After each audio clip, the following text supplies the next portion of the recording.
तो लोग कहते थे राम मंदिर के मुद्दे पर अगर फैसला हुआ खून की नदियां बहेंगी। मैं कहता था देखो भाई, कुछ एक मच्छर भी नहीं मरने वाला है, कुछ नहीं होगा। न्यायालय मेरिट के आधार पर फैसला करे, फैसले को लागू हम करेंगे। और किसी के माई के लाल पे हिम्मत है उत्तर प्रदेश में उपद्रव करके दिखा दे। पहले कश्मीर में पत्थरबाज पत्थर फेंक करके पाकिस्तान का पैसा लेकर के भारत की संपत्ति को नुकसान पहुंचा करके उन्हें क्षतिग्रस्त करते थे, और कांग्रेस और केजरीवाल जैसे लोग उन पत्थरबाजों का समर्थन करते थे। लेकिन धारा 370 समाप्त हुई, पत्थरबाज हुए गायब, और पाकिस्तान प्रस्त आतंकवादी जो पहले भारत के अंदर आकर के जगह जगह विस्फोट करते थे, उन सबको यमलोकपुरी की यात्रा पर भेजना शुरू कर दिया हमारे सुरक्षा बलों के जवानों ने। उनको लिए कहा गया कि भाई भारत की धरती तुम्हारे लिए नहीं है, तुम्हारे लिए तो अब गोली नहीं, हमारे सुरक्षा बलों के जवानों की गोली है, और एक गोली खाओ, अपनी यात्रा पर जाओ। कांग्रेस और केजरीवाल इन उपद्रवियों को क्या खिलाते थे? बिरयानी। और हम क्या खिला रहे हैं? गोली। भाइयों बहनों, यही अंतर है। भारत माता के प्रति अगर इनके मन में सम्मान होता, आतंकवादियों के सामने, नक्सलवादियों के सामने घुटने नहीं टेकते, पाकिस्तान का खौफ खड़ा नहीं करते। याद करिए, मुंबई पे आतंकी विस्फोट, आतंकी हमला हुआ था, और तब कांग्रेस नेतृत्व की सरकार थी, और तब केजरीवाल भी कोई एक एनजीओ चला करके यहां पर जनता को बेवकूफ बनाने का कार्य तब भी करता था। भाइयों बहनों, जब देश की जनभावना थी कि पाकिस्तान पर हमला होना चाहिए, तब कांग्रेस नेतृत्व की सरकार क्या कहती थी कि पाकिस्तान में एटम बम है, कहीं ऐसा ना हो कि भारत पे फेंक दे। लेकिन इस बार आपने देखा होगा, फरवरी माह में जब पुलवामा में हमला होता है, तो मोदी जी ने अगले दिन ही कहा, उन्होंने कहा था, भाइयों बहनों, यही फरवरी का महीना था, और तब 1 वर्ष पहले प्रधानमंत्री मोदी जी ने कहा था कि ये देश की सेना तय करेगी, मूर्ति भी तय करेगी, स्थान भी तय करेगी, और पाकिस्तान ने जो किया है उसको उसकी सजा अवश्य दी जाएगी, और पाकिस्तान के अंदर एयर स्ट्राइक होता है। इमरान खान दुनिया के अंदर आपने देखा होगा, जान की भीख मांगते हुए घूमता हुआ फिर रहा था, और उस समय इमरान खान ने कह रहा था कि भारत हमला कर देगा। तस्वीर बदल गई। पहले भारत के अंदर की सरकार कहती थी कि पाकिस्तान एटम बम फेंक देगा, आज पाकिस्तान भयभीत होकर के कहता है कि भारत के अंदर मोदी जी के नेतृत्व की सरकार कहीं पाकिस्तान पे हमला करके पाकिस्तान का अस्तित्व ही समाप्त न कर दे। भारत के दुश्मन, पाकिस्तान की भाषा बोलने वाले लोग आज जगह जगह धरना प्रदर्शन करके भारत की व्यवस्था को जैसे अव्यवस्था पैदा करने का कार्य कर रहे हैं। भाइयों बहनों, ये जो धरने नागरिकता कानून के विरोध में जगह जगह किए जा रहे हैं, और पाकिस्तान के एक मंत्री के द्वारा केजरीवाल के समर्थन में बयान जारी करना, ये सब कड़ी एक दूसरे के साथ जोड़ता हुआ दिखाई देता है। और यही अपील करने के लिए आज हम सब आपके बीच आए हैं। आपने देखा होगा, कश्मीर में धारा 370 समाप्त हुई, 3 तलाक की कुप्रथा सदैव के लिए समाप्त हो गई। महिला सशक्तिकरण का नारा आज केवल नारा नहीं, ये हकीकत बन चुका है। और महिला सशक्तिकरण के माध्यम से 3 तलाक की कुप्रथा को सदैव समाप्त करने के लिए प्रधानमंत्री मोदी जी का, गृह मंत्री अमित शाह जी का अभिनंदन होना चाहिए।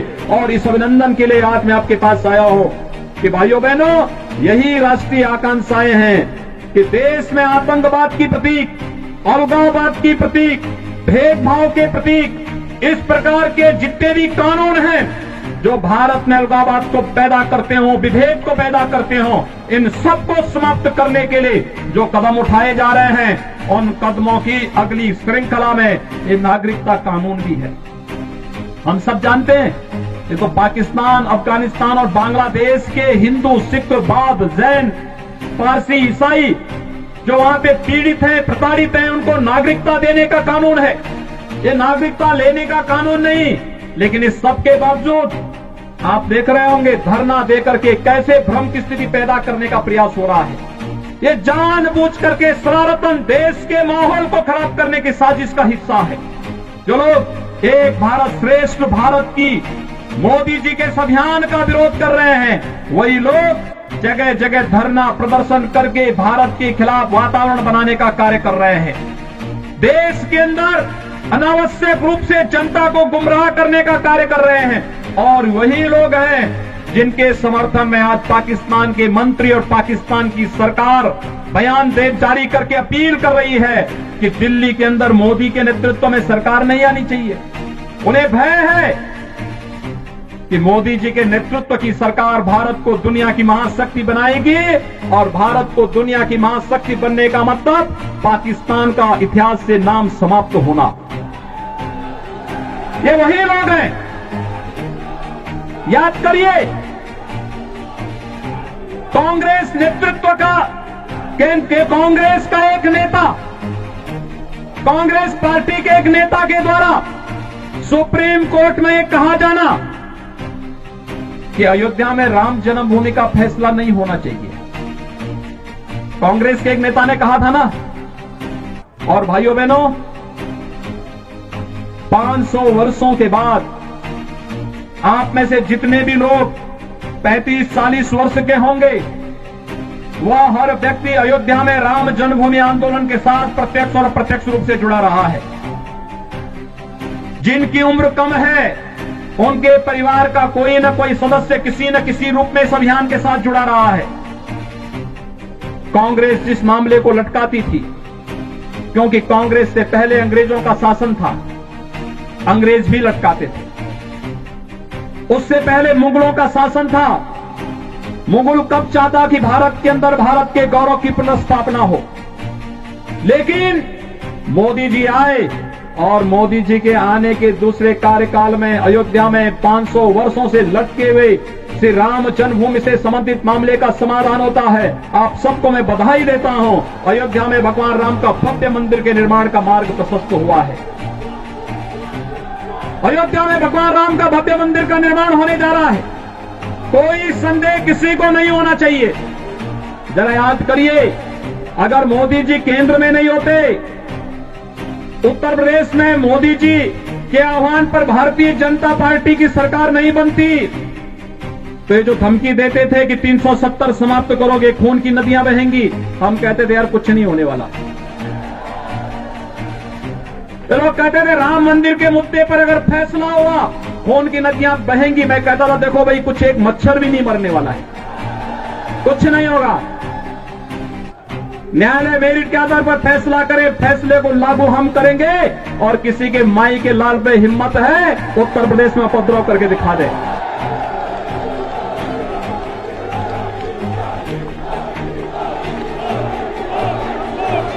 भाइयों बहनों, उत्तर प्रदेश, यहां दिल्ली के बहुत सारे लोग जाते होंगे हरिद्वार में कांवड़ यात्रा में।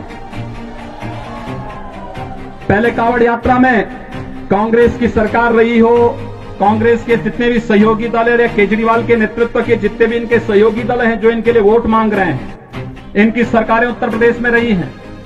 इन्होंने कांवड़ यात्रा उत्तर प्रदेश के अंदर बंद कर दी थी, नहीं चलने देते थे, प्रतिबंध लगा दिया। डीजे नहीं बजेगा, संघ नहीं बजेगा, घंट नहीं बजेगा, घड़ियाल नहीं बजेगा, पंडाल नहीं लगेंगे।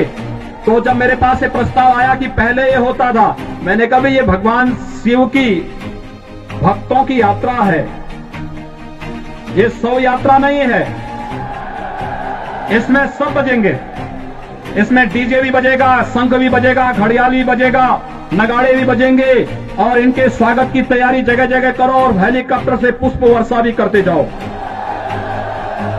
कोई प्रतिबंध नहीं। लोगों ने कहा कि इतनी बड़ी संख्या में श्रद्धालु आएंगे, दिल्ली से, राजस्थान से, पंजाब से, हरियाणा से, उत्तराखंड से, उत्तर प्रदेश से, अन्य राज्यों से आएंगे, कौन सुरक्षा देगा? अरे हमने कहा ये हमारी जिम्मेदारी है सुरक्षा देना। लोगों ने कहा कि लोग हमला करेंगे, तो हमने एक बात कही, भाइयों बहनों, मैंने बात साफ कही। मैंने कहा देखो भाई, भगवान शिव की भक्तों की यात्रा है, कोई व्यवधान डालना चाहता है तो उसको तय करना है। अगर वो व्यवधान डालेगा, हम उसको गोली से समझाएंगे, व्यवधान डाल करके दंगा कराएगा तो गोली उसको समझा देगी। और भाइयों बहनों, 4 करोड़ से अधिक श्रद्धालु आते हैं, कहीं भी कोई बाल बांका नहीं होता। बहुत शांतिपूर्ण ढंग से भजन गाते हुए लोग जाते हैं, शिवालयों में जलाभिषेक करते हैं, भारत की आस्था के प्रति अपनी श्रद्धा व्यक्त करते हुए एक भारत श्रेष्ठ भारत के निर्माण के लिए अपने आप को संकल्पित करते हैं। यही तो भारत के अंदर कांवड़ यात्रा का महत्व है।